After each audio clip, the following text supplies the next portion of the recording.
Hi, good evening. How you doing? This is LaQueen, Terrie Battle here from up from Central New York in Albany, New York, and I'm happy to be here today. As you guys know, I'm here in Albany, and I am a certified medical assistant.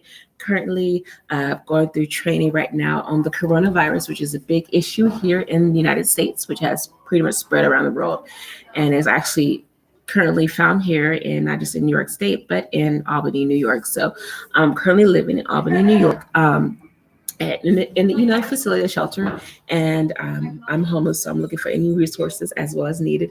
And also, I am continually to do my training and everything else that is required to obtain and recertify as a medical assistant and phlebotomist, as well as do my retraining, my order of draw, my blood specimens, my blood containers, retrain, read, catch up and study, read, and pretty much do everything that I can as a medical in order to keep and obtain my medical license, and also to do the very best I can to be a first aid responder and help to those in need, on and off the street, and on and off the job, and on and off the clock. So pretty much I am trying to do my very best that I can here in Albany, New York. And Albany is a political town, so if you're not doing anything political, you might as well do something else in your life. Families live here, communities live here, people live here, and they pretty much do everything that they can to survive, as well as to take care of their families. But also, you can work the system, or you can make the system work for you. And so pretty much in the last 6 months, I've been in Syracuse, struggling to make ends meet. And I thought that going to school would be an issue, but it wasn't.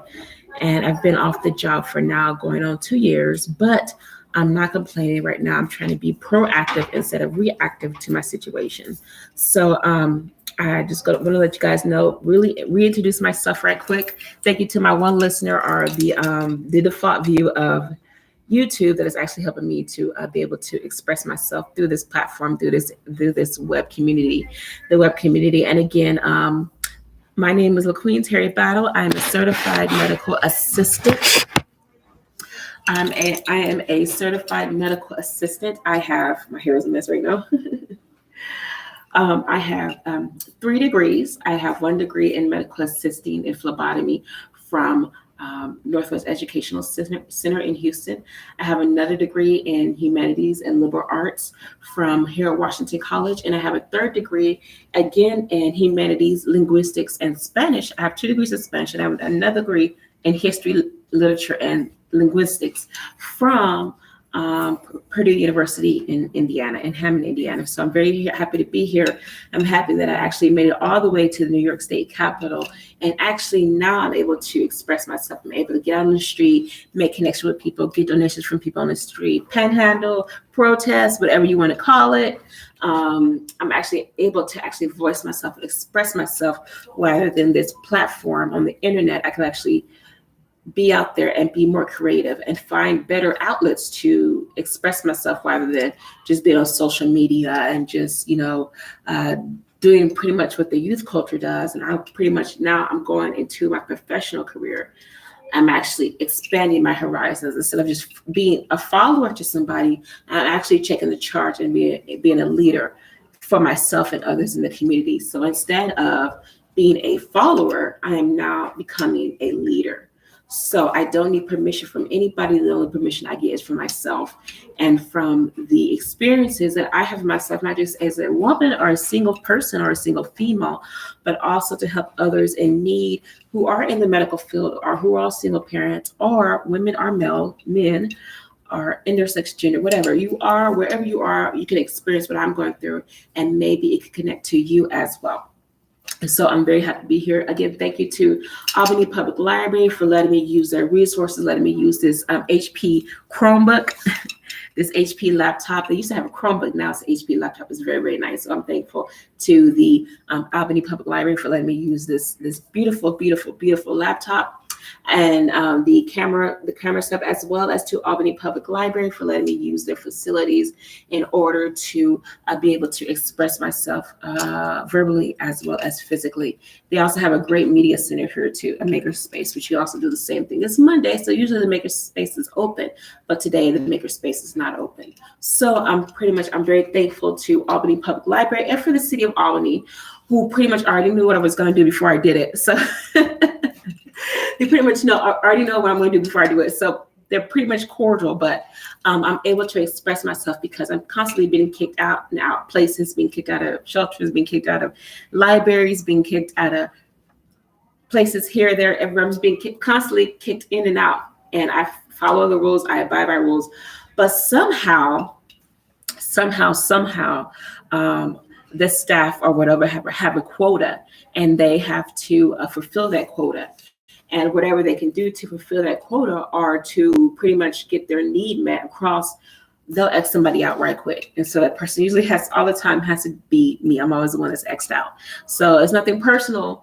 They just say it's nothing personal. It's just business. So usually if I'm at a facility, any facility, I usually get 3 days max, and that's it, even in the shelter, which is really, really sad. Really, really sad.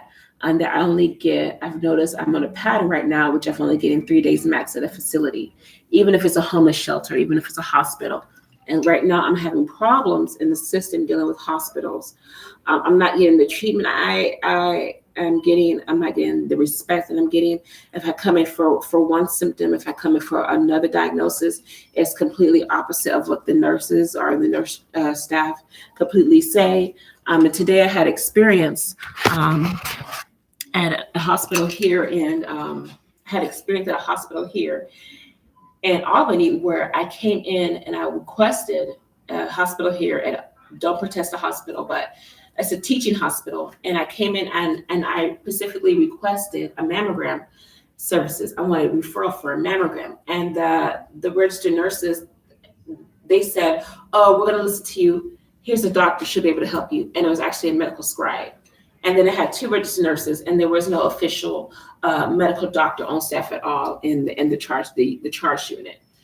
And there was no medical doctor. They were all teaching students. They were all registered nurses. I did not speak to the nurse in charge. I was disrespected, and I did not get the referral for a mammogram that I requested for. Instead, what they wanted me to treat me with anxiety and give me a whole list of referrals for mental health clinics instead of getting a referral for a mammogram. And as you guys know, I was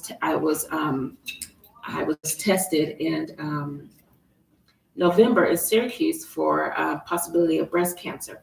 And actually what came out to be is that I had 9 masses in my breast, in my left and my right breast. I had 9 masses.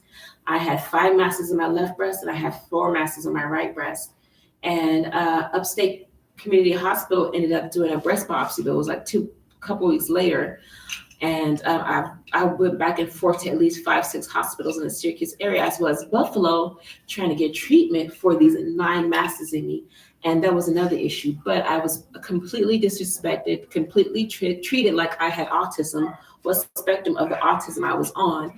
And this is my health, this is my body, and I should not be disrespected. And I'm now going into my 40s.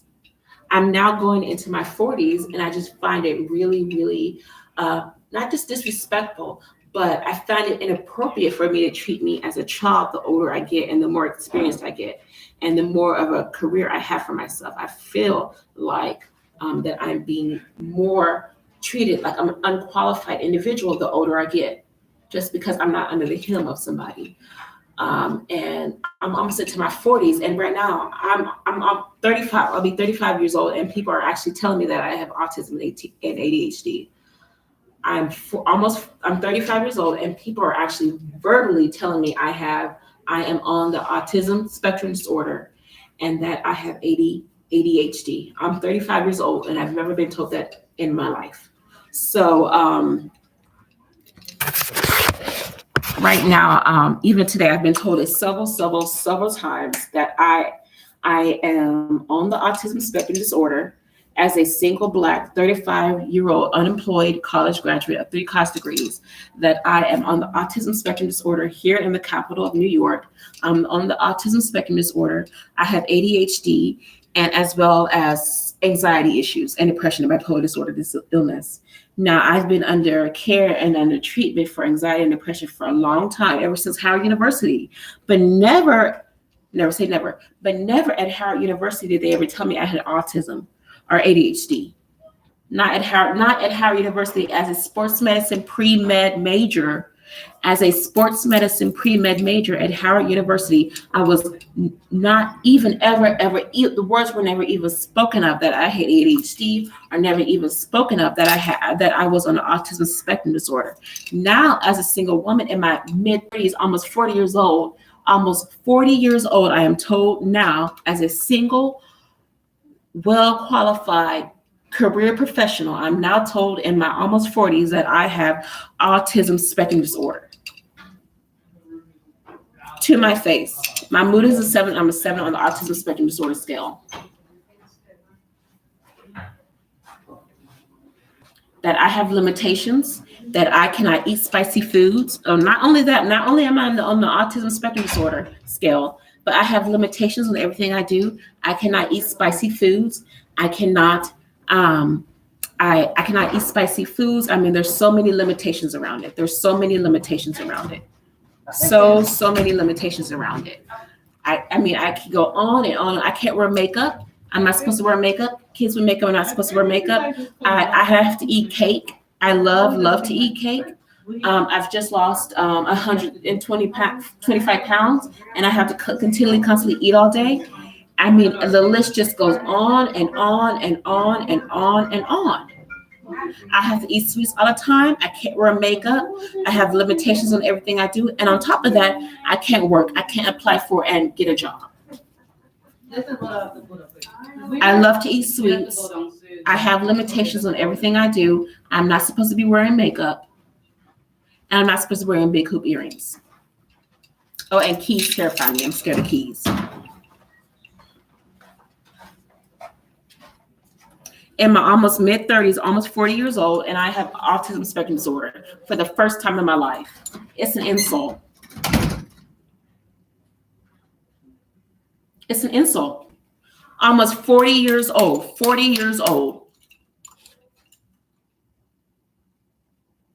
It doesn't have anything to do with the father of my child. It doesn't have anything to do with finding a job. My job right now in my almost 40-year-old singlehood life with no job, 3 college degrees, and no hair.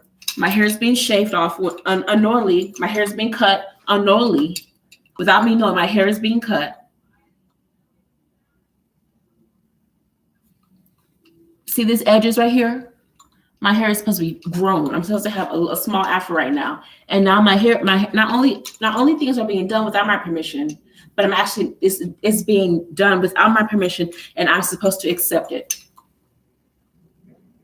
That I need help in everything I do. I need help. And someone else is supposed to handle my money. I'm not supposed to ask for money. And they put it on the Bible too. They put it on the Bible. There's a verse. I was at the mission. I argued with the pastor during a sermon. He put a Bible verse on it. James 3:16. James, I think it was James 4 or James 10:16. Talking about the tax collectors. That women are not supposed to beg. People are not supposed to beg for what you need. So I'm homeless. I'm jobless. I've been in the medical field all my life, pretty much. For over 10 years, I've been in the medical field. I've been in the administrative part of the medical field, and I've been on the clinical side of the medical field. So I have administrative and clinical parts in the medical field.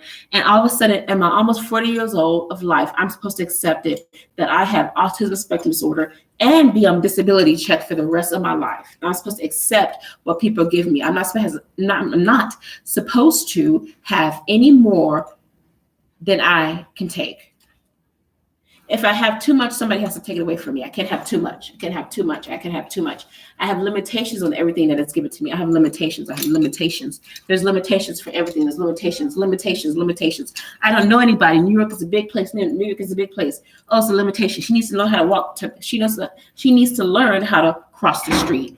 She needs to learn how to take baths at an appropriate time. She needs to learn how to take baths when everybody else takes baths. She needs to learn how to get dressed when everybody else gets dressed. She needs to learn how to get her hair professionally done by a Black woman. Because if she don't, it will be taken from her.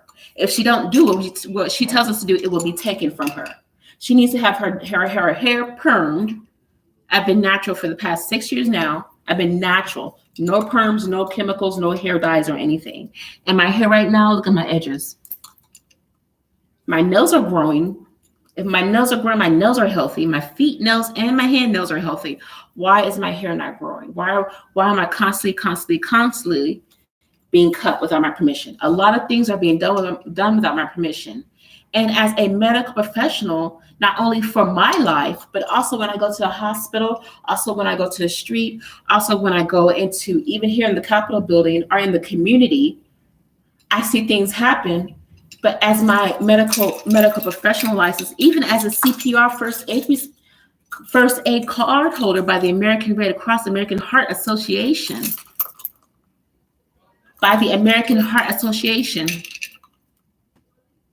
I cannot do my job. I cannot do what I've been trained to do because it's not my job. It's somebody else's job. Let somebody else handle that when the appropriate time is ready. I have to do things at an appropriate time.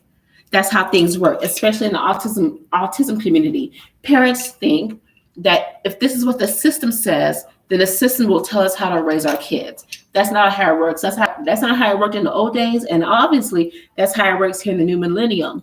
Parents believe what the system says, and parents believe what professional says about their kids, instead of actually having a real relationship with their kids and actually asking their kids what is going on, what is this all about? Let's work this out together.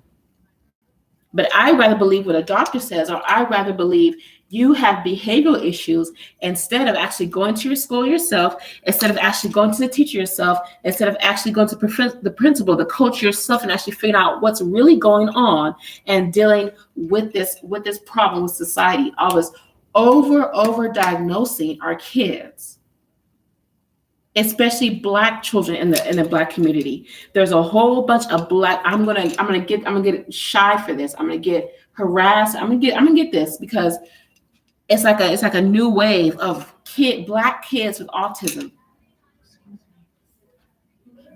I'm gonna keep it down. Thank you. Pretty much. Thank you. It's like a new wave of Black kids with autism disorder.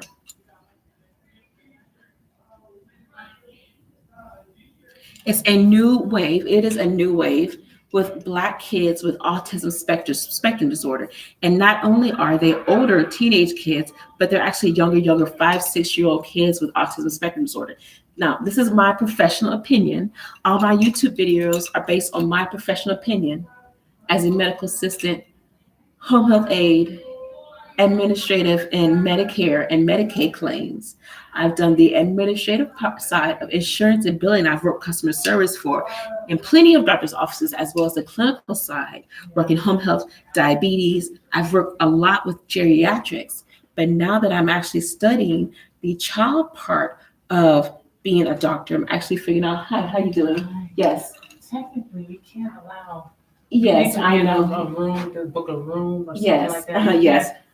Just technically, you just can't. This is mostly for kids. Right. Okay. Well, just parents and kids. Just give me 5 minutes, okay? I 5 appreciate minutes. it. Yes. I'm gonna ask you to Because the library's about to close. Thank you so but much. still, in the future, this is not an Okay. area for you Okay. Thank you so much. to do this. God bless you. Thank you. Okay. Okay. So, but I'm being kicked out in 5 minutes. But pretty much, there's a whole wave of younger kids Black kids with autism spectrum disorder.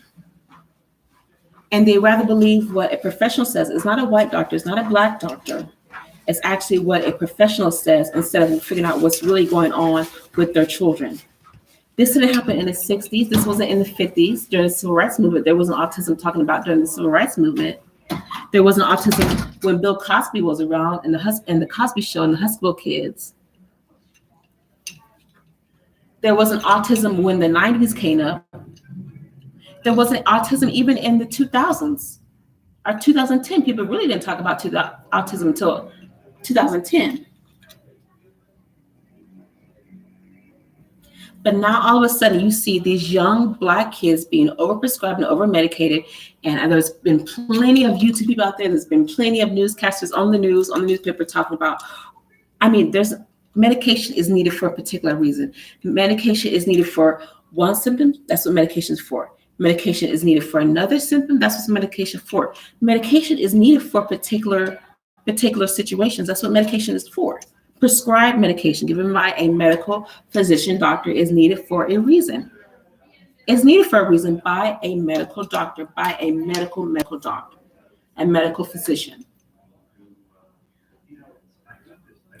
But at the same time,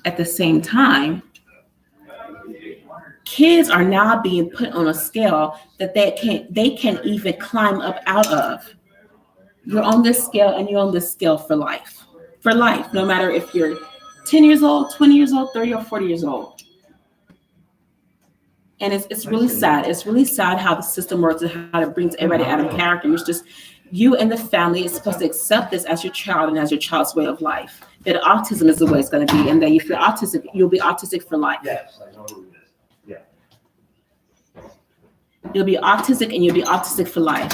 And the responsibility of your life and the responsibility of your needs and all your personal business, all your financial affairs, even as a child, even going into a child into adult, someone else is always supposed to handle your affairs. You are not allowed to handle your own personal affairs. And you have goals to meet. You have goals to reach.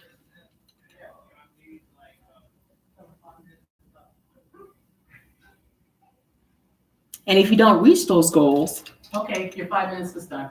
Okay, thank you. Yeah. I thought that was it. Yeah. Thank you so much. Thank you.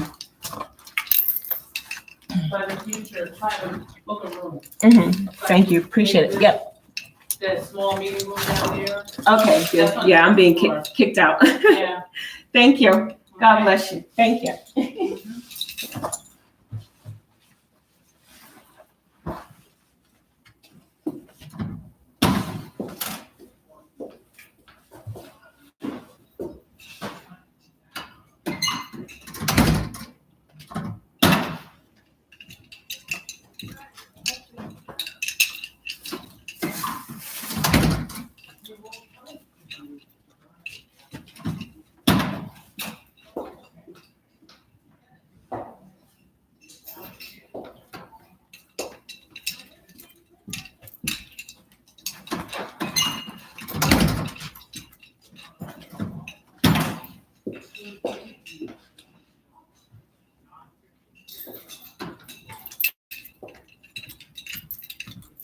Give me one moment.